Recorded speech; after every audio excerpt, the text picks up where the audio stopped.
The Private Label Pod with your host Paul Mooney, brought to you by Private Label People. You just listen and leave the rest up to us. Hi everybody, welcome to the Private Label Pod. I'm your host as ever, Paul Mooney. Today we had Robert join us and he spoke to us about when would be the right time to start prepping for Christmas, and it might actually be earlier than you think.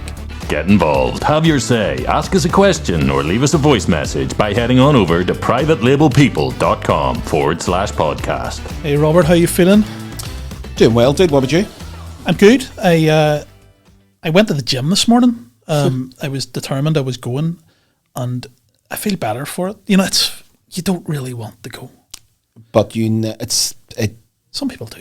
There's definitely that thing of you never regret going, or you never regret walking instead of driving. Yeah. Excuse me. Well, the funny thing is, sometimes you get up, we were talking about this recently actually, where you get up and you just get this sort of real tiredness that hangs over you all day. I felt it this morning. I was doing the school run and I went, this is going to be one of those days where I just feel like my eyes are really heavy all day. But actually went to the gym and it kicked its ass. It went, away you go, mister.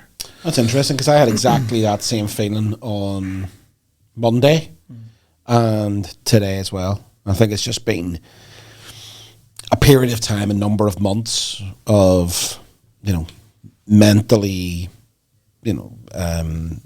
pressure, mental tiredness, that sort of thing, and it's now sort of kicking in. But I definitely agree with you, sort of blowing the cobwebs off, being active, or at least out and about, bit of air around the gills, so to speak, going for a walk or walking to the office and things like that really, really do help. And as you say, you don't really want to do it, but you never regret doing it. No, it's just determination, isn't it? It's, you can plan it in and see it through. Some people plan things in and then it's very easy to go, do you know what? Actually, I feel a bit tired, and I was very tempted to do that this morning, but it should be part of the routine.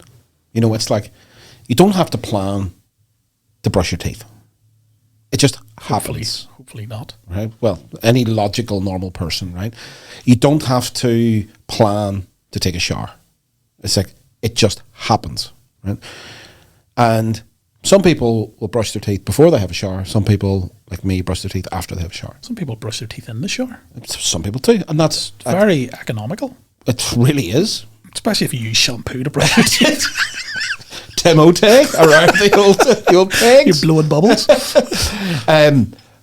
But it just kind of happens because that's baked into the routine.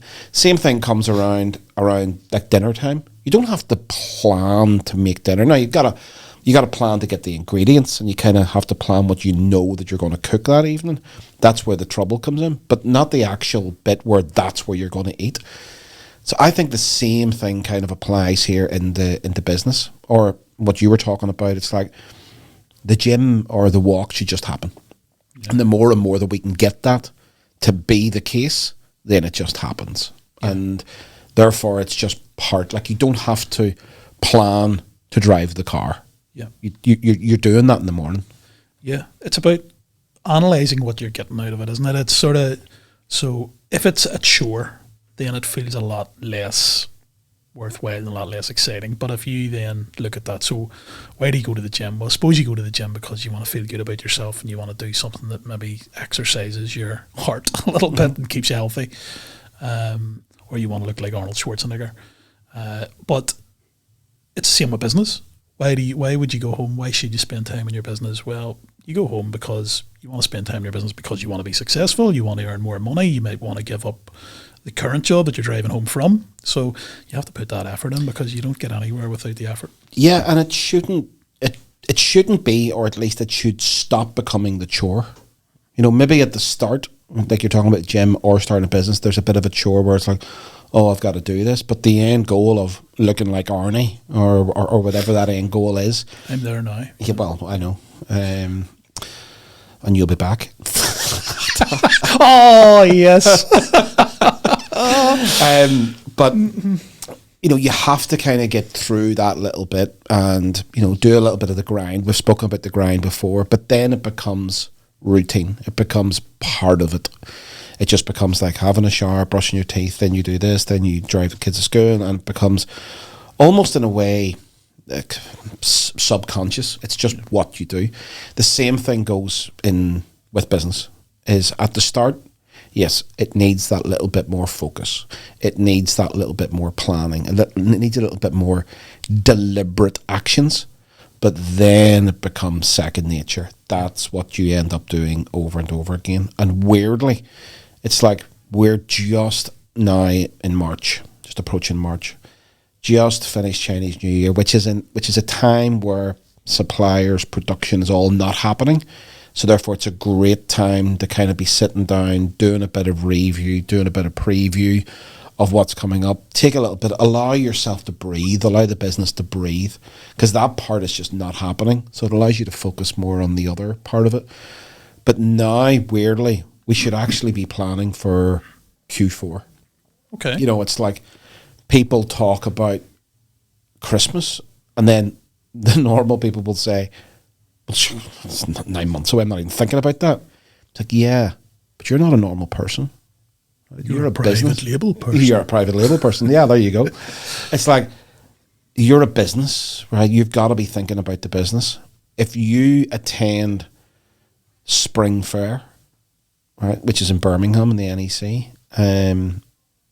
at Spring Fair there will be Christmas items on there, or that type of show. If you go to an exhibition now, there will be Christmas items. In the autumn, there will likely not be, because they can't get that production. They've got to be thinking about this early, and you've got to be thinking about things that happen 6-9 months down the line. You've got to be thinking about them now. Yeah. Right. And so that's what I would sort of challenge everybody to think of. It's like, what's going to happen 6 months from now?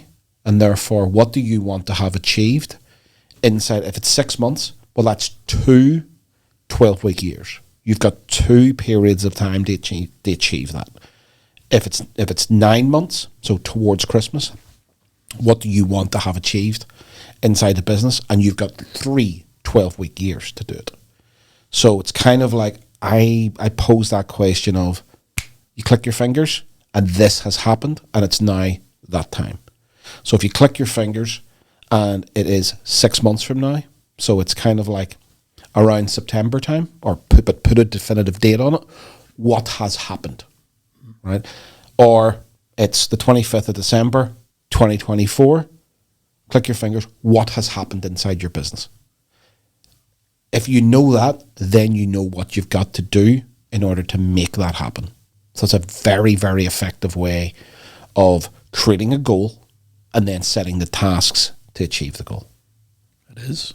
It definitely is. And a lot of what people struggle with, from what I hear, is structure and it's focus.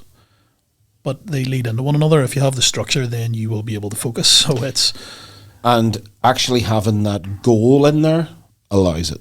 So it's looking at it and saying, well, what is the goal? What is the end goal? What is the outcome? Or where do I want to go? Right? It's like if we're going to go, you were driving the other day, you went out for your lunch, right? You knew where you were going. Right? You were going to a seafood restaurant in Annalong. You knew that. Right? Now, because you knew that, you were then able to work out the structure, which then allowed you to have the focus, amazingly for you, right? Because you needed to be there at 1 o'clock, right, for your reservation. You knew it was 2 hours away. Therefore, you knew you had to leave the house at 11 o'clock. There's your focus, right? And your structure was, I've got to go from Bangor, through Newtonards, through Cumber, which is a particular capital, and then into Saintfield, and on down the coast of County Down, down towards Annalong. That was your structure. Same thing in business. If you know the goal, I want to have my business at this part, or I want to have a new product launched in my business, and or I want to be selling in a new country of my current products, that's my goal. Okay, how do I make that happen? And is that a realistic expectation? So if I'm trying to get that done and get launched inside a new country with all of my products that I have inside a week, that's not realistic. But inside a 12-week year, very realistic. Right? So taking that out, that builds in your goal. When you have the goal, then you can have your focus and you can build in your structure. I think you sort of hit the nail on the head. I think that's the bit that people sometimes struggle with, is that the goal seems very far away. So when I was driving for lunch, I was hungry and it felt quite far away, but I knew it wasn't that far away. But if you're running a business, to get it to where you want it to be and to be successful, I think that's where people start going off track because they're trying to take shortcuts, or they get frustrated, or they've spent a lot of money and they haven't had a lot of money come back in. Would you have gone to Las Vegas for lunch? No. So the exact same thing here plans out. People either put, these smaller targets too far away, or really big targets close. So it either takes forever or doesn't ever happen. Flip that. I don't know why people do that. It's a paradox to me. It's like, take a small win and place it closer. Put a tick beside it. You'll feel good about yourself. You take on the next task. Right? It's really that way. So they're either trying to speed up this massive, massive success. I kind of understand that, but it's illogical. And then the other side of things is that very small win 5 years from now. So it's almost like they're either super pessimistic or just ridiculously optimistic. The truth lies somewhere in the middle. Get involved, have your say, ask us a question, or leave us a voice message by heading on over to privatelabelpeople.com/podcast. There you go, folks. Jingle bells, Santa is coming and all of that. So I hope you gained a bit of a knowledge from Robert there as to what you should be doing now to prepare yourself for Q4. As ever, thank you to Robert once again, and we will see you again soon.